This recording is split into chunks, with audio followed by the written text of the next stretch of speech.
আমাদের দাবি মানতে হবে। শিকড়ের দাম কমাতে হবে। হ্যালো বন্ধুরা, কেমন আছেন আপনারা? আশা করি ভালো আছেন। আমি বলছি হিরো আমল চ্যালেঞ্জ ভাই, আমার নাম আনোয়ার হোসেন। এখন একটা আন্দোলন বসিয়েছে। আন্দোলনটা কিসের জন্য? চলুন দেখে আসা যাক। এই আন্দোলনটা কিসের জন্য দাদা, আপনি কিছু বলুন। শিকড়ের দাম এখন বেড়ে যাচ্ছে। এই যে শিকড়ের জন্য মানুষ মরে যাচ্ছে। শিকড়ের দাম দিয়ে 50 টাকা করে। বন্ধুরা, আপনারা শুনতে পাচ্ছেন শিকড়ের দাম 50 টাকা দিই, তার কারণে আন্দোলন করবেন যে।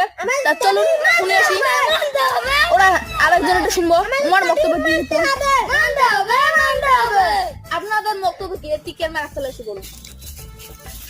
আমি বলছি আমাদের দাবি মানতে হবে। না, আমি ভ্যানসন খাই।